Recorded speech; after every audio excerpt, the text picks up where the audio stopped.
Olá, gente! Estamos com mais um programa Sons do Coração.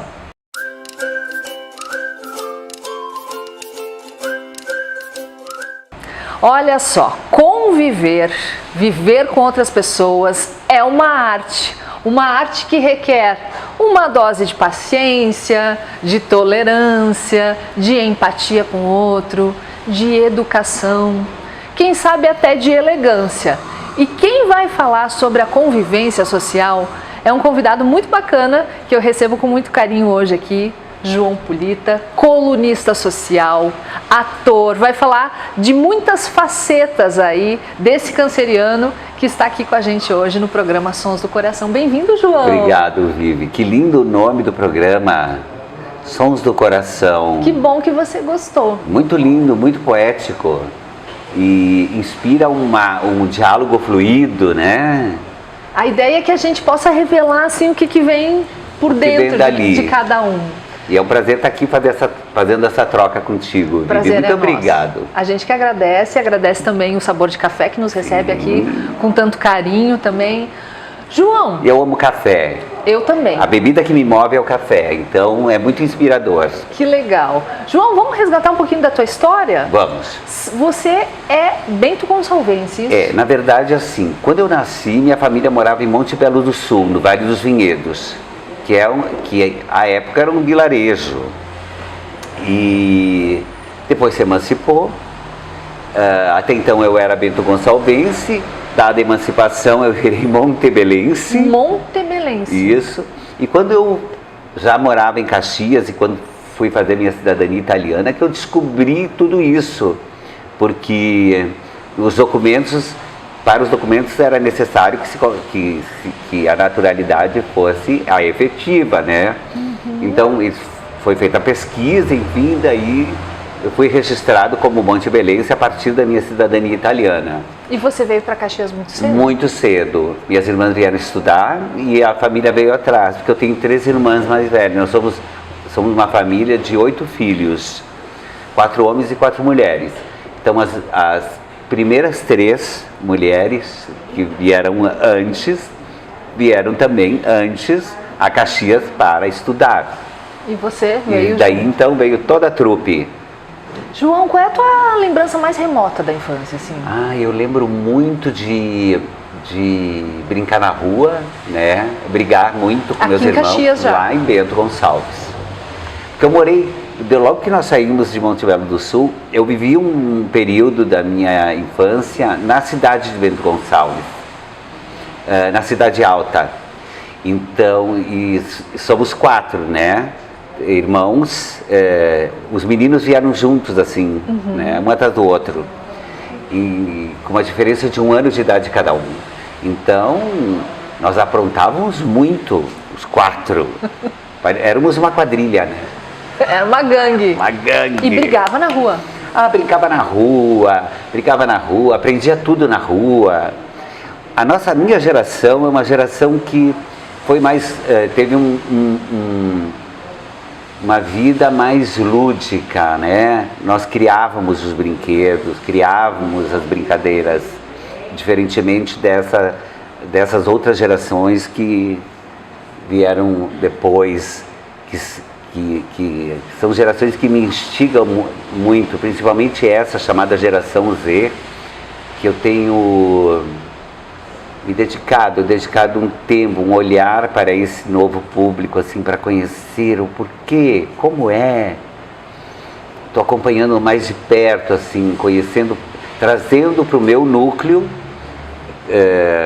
pessoas nascidas entre 96 e para os dias atuais, principalmente os nascidos nos anos 90 aí, que me causa uma certa curiosidade. Por que eles são assim? Por que pensam dessa forma? Eu sou muito curioso pelo ser humano. Eu devia ter estudado psicologia, penso eu, porque eu acho que ia me dar bem. Até por conta desses adjetivos que tu citou, Vivi, e assim, dessa minha relação com as gentes. Porque desde que eu me lembro, eu sempre passei com uma certa desenvoltura. Por todas as tribos? Por todas as tribos. E o que precisa para isso, João? Para transitar entre uma tribo, a outra, de repente o pessoal mais da high society, como a gente fala, as pessoas mais simples, os artistas. Todo mundo, né? Como é que faz? Primeiro, não fazer diferença com ninguém, né? Colocar todas as pessoas no mesmo patamar, vamos chamar assim, uma mesma linha horizontal e sem diferenças, né? E porque é uma linha tênue, né, que divide assim o comportamento da gente, porque tem muita gente que tem um comportamento diferente dependendo com quem está falando. Eu estou falando com o diretor da empresa Y e agora estou falando com o garçom. Tem gente que tem diferencia, tem um tratamento diferente para certos tipos de pessoas. Eu não, eu me relaciono bem com todas as pessoas e com essa mesma dinâmica, não tem diferença, né? Então acho que é fundamentalmente isso. Que bacana isso, João. Isso é uma coisa que meu pai me ensinou. Educação, isso, né? Isso que você traz, né? De tratar todo mundo igual, seja o prefeito, seja, né, a pessoa que limpa a rua, todo mundo tem o seu valor, né? Muito valor. Vamos resgatar um pouquinho da tua trajetória pessoal, assim, e profissional também, né, João? Infelizmente ou felizmente, a gente é muito conceituado pelo que a gente faz, né? Pelo que a gente trabalha. Como é que foi o teu primeiro emprego? Como é que foi? Eu me lembro sempre de trabalhar, porque assim, nós fomos educados lá em casa, sempre conto, quando me perguntam, parece meio repetitivo, mas eu acho bonito. Nós somos educados para servir, né? Então, porque éramos muitos filhos, então alguma coisa tinha que ser feita. Então fomos educados sempre para o trabalho. Então desde cedo eu comecei a trabalhar já, com 13 anos eu já trabalhava na empresa como vendedor, como balconista da empresa Triquês, Ferragem Triquês, na Sinimbu. Isso. Enorme aquela loja, né? Era uma loja enorme, meio de departamentos, assim, mas todas ligadas assim, a utensílios domésticos, a parafusos, mecânica, enfim. Depois disso, eu fui aos 18 anos, eu acho, eu tinha ingressado na universidade e eu queria fazer hotelaria. E fui descoberto lá, fui convidado para trabalhar no Bela Vista Parque Hotel. Daí deixei a hotelaria em Atlântida para trabalhar no hotel, onde eu permaneci por 7 anos. Eu fazia um pouco de tudo, eu era o braço direito da família Basso, né? Eu cuidava de tudo, da recepção, das reservas de hotel, dos almoços, do café da manhã, do jantar, das festas. Eu organizava as festas dentro do hotel. E era uma época que tinha muita festa lá. E era uma época que sim. O hotel tinha uma boate lá. Uma boate chamada Vilarédio. Vilarédio, sim. Era a boate que tinha uma pista em cima de uma piscina. Sim. Então tinha toda uma lenda sobre essa história. Era um ponto de referência, uma casa noturna, era uma casa noturna quando havia poucas casas noturnas em Caxias do Sul, porque o público frequentava, nesse período, fim dos anos 70 e início dos 80, o público frequentava clubes sociais, né? O público da região, o público da cidade, assim, os casais da sociedade, eles frequentam, e os jovens também, né? Frequentavam os clubes sociais, o Recreio Cruzeiro, o Recreio Guarani, o Clube Juvenil, o Reno Piscina Clube, o Recreio da Juventude, que é um grande clube, né? E o Bela Vista Parque Hotel recebeu muitos hóspedes famosos, atores que vinham a Gramado, presidentes também, né? Presidentes. Eu não peguei presidente, mas peguei grandes artistas, como a Nana Caymmi, o sexteto do programa do Jô Soares, lembro mais, que pena, agora não me ocorre todos, mas eu conheci muita gente ali. O 14 Bis. 14 Bis, sim.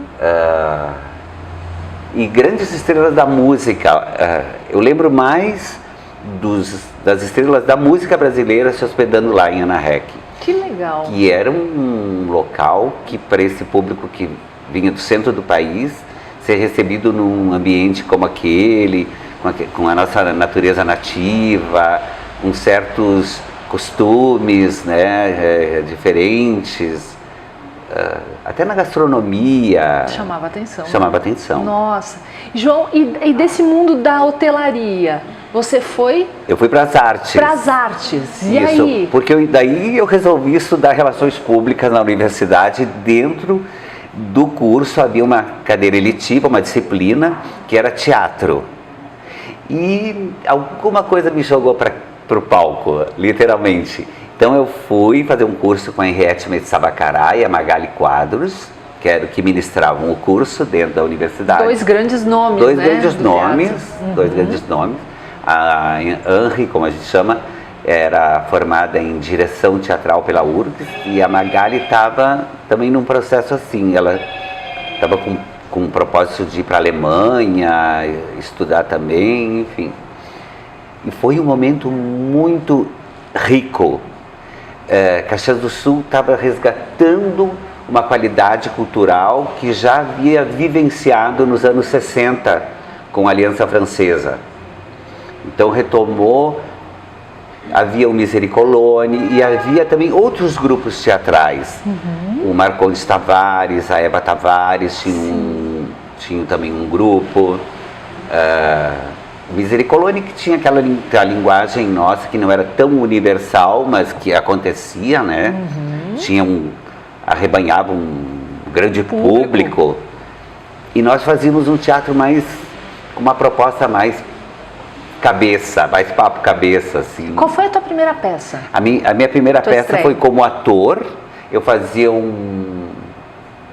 Entre Quatro Paredes, do Sartre. Era a Magali Quadros, a Tina Andrighetti, o João Batista da Iprá, já falecido, e eu fazia o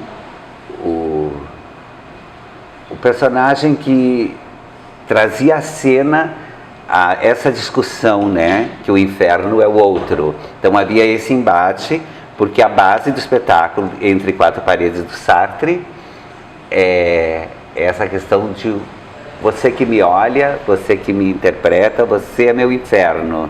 Eles diziam, o inferno é o outro. Então, muito curioso. Então, essa minha vivência no teatro me proporcionou isso.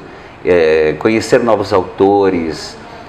Eu montei Carlo Goldoni, depois a gente fez Shakespeare, Braulio Pedroso. A gente montou muita coisa. Meu último espetáculo foi um texto da Beatriz Balensuzin, que é uma artista plástica caxiense. O espetáculo chamava Passantes e Pensantes.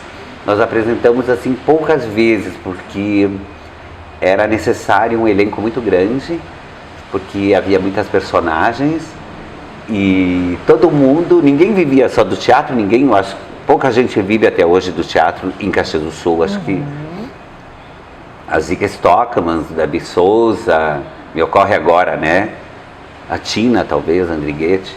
Tem algumas pessoas que ainda vivem disso, mas são poucas pessoas que vivem. Então, para se construir o espetáculo, para preservar o espetáculo, criar uma agenda, uma programação de apresentação, ficava inviável.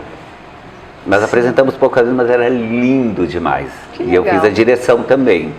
E, na verdade, eu fui para o teatro para me exibir, porque quem vai buscar o teatro, em geral, a premissa básica é ser exibido. E depois eu mudei, depois perdi essa necessidade de me exibir. Mas é um exibir e ser corajoso de também mergulhar nisso tudo, né? Também acho, né? Sim. João, e como é que foi assim, você hoje, né, tá um pouco mais afastado do teatro, e como é que foi migrando a tua vida para essa parte de eventos, para essa parte do colunismo social também? Já são quantos anos aí? Que eu estou na empresa pioneiro desde 87, porque por conta o meu ingresso na redação do jornal se deu exatamente por essa minha vida cultural. Além de eu trabalhar numa galeria de arte, que era a Solucione na época, eu alimentava a redação de cultura com informações. de artes plásticas, daí eu era amigo dos bailarinos do grupo Raízes, que era um grupo fantástico, né? Você já era um assessor de imprensa, então? Eu já era um assessor de imprensa espontâneo. Já levava, já frequentava as redações. Eu frequentava todos esses ambientes e então eu alimentava. E na época o Paulo Caselani, que era o diretor do Pioneiro, estimulado pela Eulália Isabel e pela Neres Pedroso, me fizeram um convite, João, tu não queres criar um espaço? E eu criei, assim, nem tinha muita vivência nisso, era muito jovem, né, 20 e poucos já anos. Já era os 7 dias? Chamava... Como é que era? Será que chamava Movimento, era 7 dias? 7 dias, já era 7 dias naquela época, sim. E a minha coluna chamava Outras Palavras, inspirado num disco do Caetano Veloso. Então eu mostrava assim essas personas, né, da cultura, da noite. Então fui revelando novos nomes, mostrando para a comunidade que havia outras pessoas além daquelas que comumente desfilavam nas colunas sociais convencionais da época. Então eu fui muito arrojado no período. E em 92, quando o Grupo RBS assume o Pioneiro, compra, né? 92, entre 92 e 94, não me lembro bem, eu então me tornei o colunista então exclusivo, porque anteriormente eu dividia esse mesmo espaço com o Paulo Gargione e a dona Veronice Sartori. E então chegou um momento que precisou que tivesse um nome no colunismo. E isso acabei fazendo história, porque eu fui o colunista social primeiro do país a ter uma página social com fotos coloridas, né? Então é meio histórico isso também. E nesses anos todos fui sempre mostrando novas pessoas, apresentando novas profissões no mercado também, né? Então aparece o DJ, que não tinha holofotes, o fotógrafo que ficava só nos bastidores. Então a gente lançava luz para esses profissionais também. Então nos bastidores. Não, né? Só a debutante, não só o noivo e a noiva. Então a gente mostrava assim, o criador da casa noturna, mostrava essas pessoas todas, desse novo ambiente. E a noite de Caxias estava começando a efervescer. O público estava fazendo essa migração, saindo dos clubes sociais e Caxias já apresentando casas noturnas. Por conta disso, eu trabalhei na inauguração de várias casas noturnas em Caxias do Sul como host. Por causa desse trabalho, você acabou indo para a parte de eventos, dessas... Isso. A gente chamava de boate, né? Era boate. Que abriam, né? Agora é balada, mas era boate, Era né? boate, Que era o quê? Amadeus, Fórum, Espaço Bar, me lembro. Fórum, Espaço Bar. Não sei se é dessa época eu inaugurei o Amadeus, a gente inaugurou na Sinimbu. Sim. Antes, depois de virar o Bafo, com o Roberto, né? Ribeiro vestido de Wolfgang Amadeus Mozart, me lembro disso. E a Zica de Leopoldina. Eu me lembro do Roberto Ribeiro. Constância, a mulher Constância, eu acho que era o nome. O casal recebia. Sim. Recebia na noite. A gente criou toda essa situação. Eu inventava essas coisas, porque buscava no teatro esses elementos para construir uma coisa diferente. Uma narrativa, olha só. Um receptivo com violinos e eles recebendo para uma casa noturna, que ia ser um espaço de baladas, né? E fizemos muita história com várias casas noturnas, inauguramos várias. Eu também na linha de frente, porque o que eu tinha como repertório e como bagagem? Relacionamento.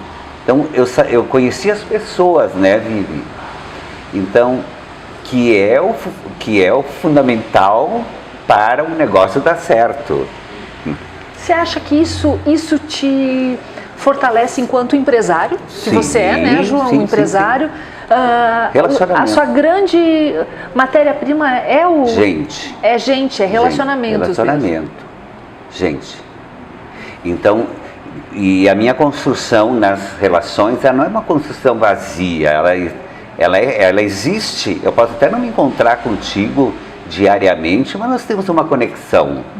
Nos conhecemos, fomos colegas de trabalho, em diferentes espaços, mas fomos colegas, então não se perde, fica, permanece.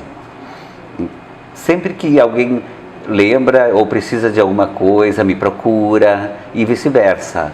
Como é que a gente faz para construir uma relação duradoura, verdadeira? Ela já tem que nascer assim, com essa pureza, com essa delicadeza, né? Já tem que ser assim, de cara, tipo amor à primeira vista, para ser duradoura, né? E tu tem que ter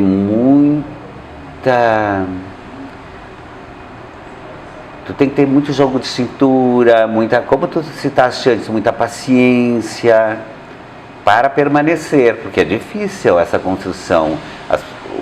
Os casamentos se desfazem com uma urgência, né? Com uma coisa louca, né?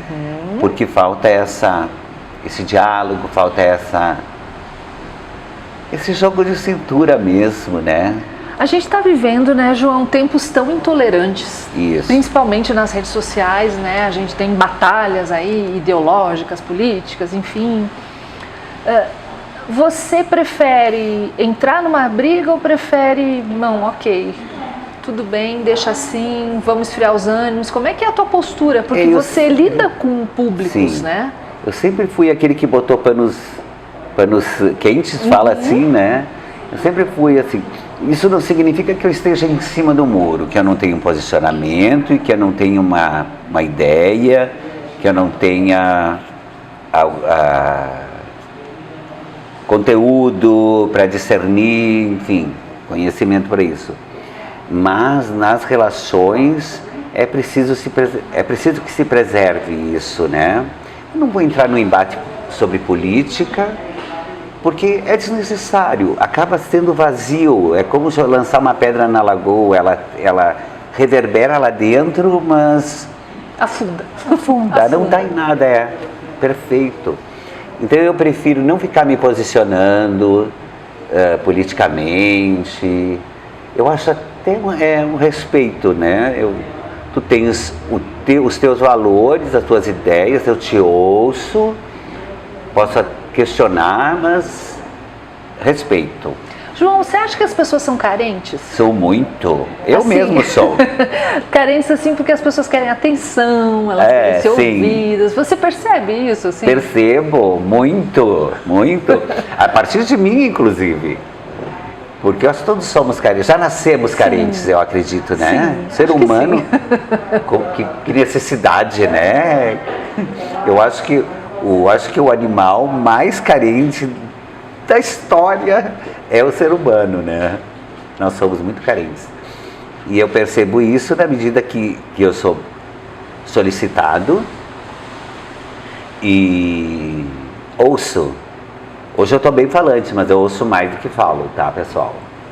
Eu acho que isso é um segredo também, né? Para poder transitar assim. É um aprendizado. João, fiquei pensando em alguns amigos que a gente tem em comum que já partiram, né? Que já partiram, muitos. Né? Que já partiram. E eu queria saber como é que tu percebe a vida, como é que é o teu olhar assim em relação à vida, quando a gente pensa naqueles amigos tão queridos que já partiram, que já se foram, o que fica? No final, o que fica, João? No final de uma festa, o que fica? Por isso que eu não gosto por isso que eu não gosto do fim da festa. Sempre falo isso, eu não gosto do fim da festa. Porque fica esse vácuo, fica essa lacuna, fica essa... Mas fica, viu? Fica na gente. Eu acho que todas as pessoas que passam pela nossa vida, elas te presenteiam com alguma coisa. Volta e meia eu me percebo, isso tem origem em tal pessoa que passou pela minha vida, que partiu, mas deixou um recado aqui. E eu percebo isso. A minha sensibilidade, ela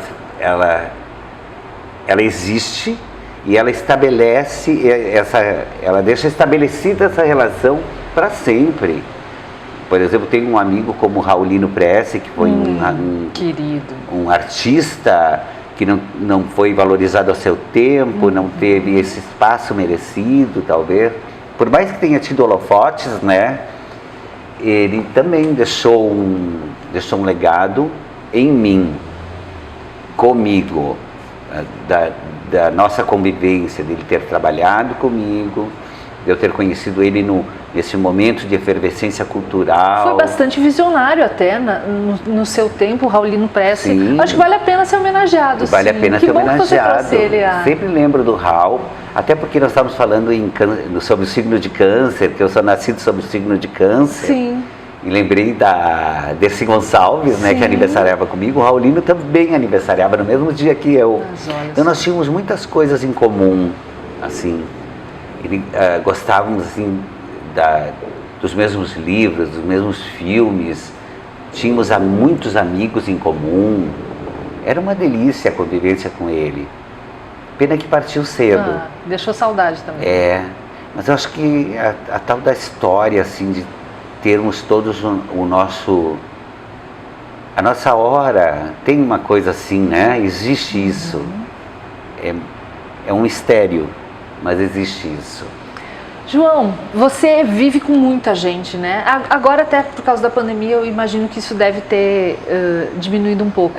Mas para descansar disso tudo, para recarregar as baterias, assim. Tem uma amiga minha que me disse assim que nas férias, ela fala com tanta gente, nas férias ela só quer ficar quieta. Você é assim também? Você gosta de ficar sozinho? Como é que você recarrega a sua energia? Tem um poeta que diz que não me lembro qual, ou se é um músico, nobre é ser só, né? É saber ser só. Nobre é saber ser só. Então faço um pouco desse exercício de ficar só, de ficar sozinho comigo mesmo. Mas eu não tenho muito esse intervalo de tempo, eu não tenho muito. Então minha vida é gente. Eu estou sempre com pessoas.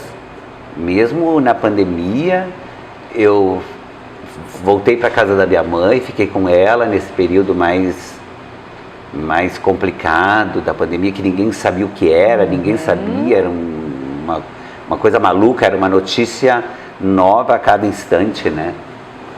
E então eu tinha essa convivência com a minha mãe, que eu retomei depois de muito tempo, porque eu saí de casa muito cedo, né? Saí muito cedo de casa, então essa retomada com a minha mãe foi bem importante durante esse período. O que você aprendeu assim com ela? O que ficou? Eu acho que eu aprendi a ser um pouco menos egoísta. Eu acho que eu aprendi a exercitar mais a paciência, a exercitar Aprendi com a minha mãe, é tanta coisa que agora... Aprendi muitas coisas com a minha mãe, sim, porque ela já tem 91 anos, né? Mas tentava não contrariá-la. Foi um exercício muito profundo, assim. Essa tua pergunta me deixou meio... Somos pequenos diante dos nossos pais, né? Somos como? Pequenos diante dos nossos pais. Sim. Às vezes pra gente é meio difícil se colocar, né? Por isso vive essa minha curiosidade com as novas gerações, né? Eu tenho muita curiosidade. O que eles vão se valer para deixar o mundo melhor, né? Como vai ser a construção desse novo ambiente para eles e para os que virão, né? É uma coisa que me instiga bastante. Então, esse exercício que tu comentou, nós somos pequenos para os nossos pais, realmente eles foram muito mais, né? Eles foram muito mais guerreiros, mais trabalhadores. A vida da geração dos meus pais foi muito mais pautada no trabalho, né? Não havia muito tempo para diversão. Eu acredito que hoje o homem contemporâneo tem mais tempo para diversão, para o lazer. Nós temos mais, apesar da vida louca, a gente tem tempo para ler, para passear, a gente tem tempo, a gente arranja um tempo. O que você mais gosta de fazer no teu tempo livre? Que eu acho que deve ser restrito também, né?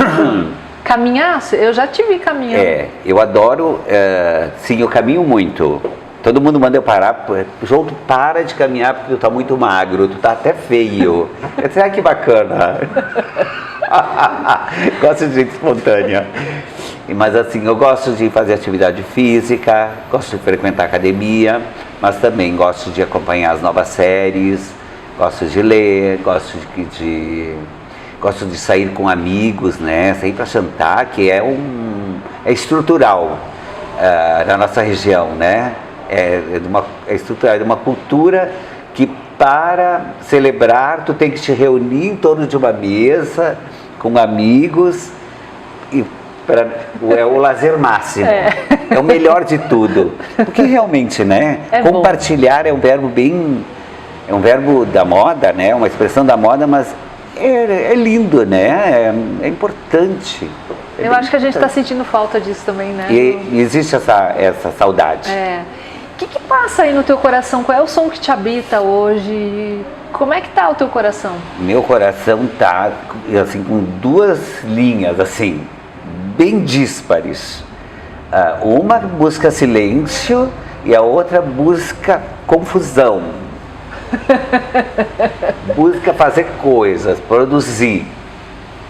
Eu sempre conto que eu nasci no dia 23 de junho, véspera da festa junina, e quando eu nasci, a minha mãe conta que no momento que eu nasci, da janela do hospital, ela enxergava acender a fogueira e o sanfoneiro abrir a gaita para uma quadrilha junina, festa junina. Então eu já nasci nesse espírito festivo. Então por isso que eu te falo, Vivi, assim, como eu busco essa adequação, a serenidade, tem também a outra linha que me puxa muito, que é a festa, a muvuca, a confusão, o fazer, o estar presente. Se você pudesse voltar no tempo, eu queria de novo naquela festa, naquele dia, onde seria? Nossa, foram tantas, né? Pesca uma. Tá, uma que eu fui para Punta del Este, era a festa dos Grendene, que era muito tradicional. Eu fui a umas 3, mas teve uma em especial, que foi, acho que em 94, na casa deles, em Punta del Este, uma festa assim uma festa muito top, assim, com show do Lulu Santos. Uau. Com muitos artistas reunidos, estava o Pelé, estava Luísa Brunet, Cristiano Oliveira, grandes atores da época, da televisão, do cinema. Foi uma experiência, assim, um contato com essas pessoas, que depois voltei a encontrar nas diversas coberturas que eu fiz para o jornal do Festival de Cinema em Gramado, que por muitos anos eu estive lá acompanhando tudo. Então aquela festa foi bem marcante, assim, porque ela também ela chegou cheia de novidades para mim. Era uma festa que se apresentava aos moldes do que acontecia em São Paulo, no Uruguai. Então era muita novidade. Só imagino, deve ter sido fantástico. Muita novidade, assim, desde a gastronomia, como era recebido, tudo era com cartão magnético, imagina, né?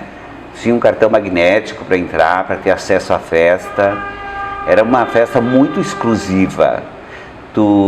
Os toaletes eram todos... esses toaletes que se coloca... Banheiro ecológicos, exato. Mas assim, com uma superprodução, não era aquela simples, né? Sim, nossa. E na entrada dos olhos havia perfumes dos mais diversos tipos. Um sonho. Teve café da manhã. A noite se estendeu tanto que teve café da manhã. Tudo muito lindo, muita luz, muita gente bacana. Nossa, que show. Uma festa inesquecível. Imagino que sim. João, quero saber da tua dica de livro aí. Ah, sim, eu trouxe. Eu não poderia deixar de trazer. Soube que a Morgana Festugato esteve aqui, me antecipou.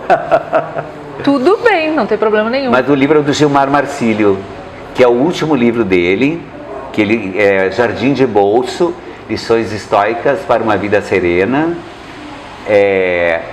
É um livro lindo, é um livro para falar sobre essa...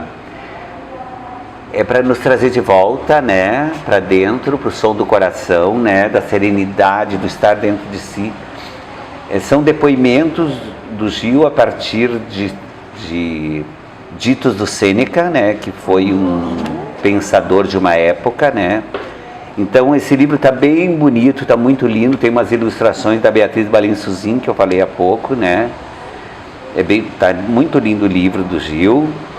E ele não é uma autoajuda, mas ele colabora no entendimento de alguns anseios, de algumas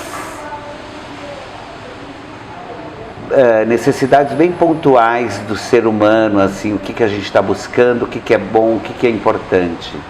O Gil dá uma letra legal aqui nessa obra. Bacana, faz a gente refletir, né, João? Sim. A gente está precisando parar. Refletir, né? Parar, refletir. Por isso que te falei que eu tinha uma linha assim para o silêncio e outra para a festa. Para festa. João, que bom te ter aqui. Eu agradeço muito. Eu que agradeço. Você ter contado um pouquinho dessa tua trajetória tão bacana, tão sensível, Obrigado. Um cara tão educado, elegante por natureza. Querida, que consegue transitar aí em muitas tribos. Foi um prazer conversar com você. Obrigada. Prazer é meu, obrigado, viu? Beijo a todos vocês. Obrigada, gente. Sons do coração. Sons do coração. Inscreva aqui no canal, compartilhe, marque aqui também, já comente o que você achou dessa entrevista com o João Polita e concorra. Olha só uma plantinha linda da Botânica Boutique Floral e da Lá do Mato aqui de Caxias. Beijo, gente. Beijo no coração. Tchau, tchau. Que lindo, Vivi. Obrigado pelo carinho. Falei demais, né? Que coisa boa.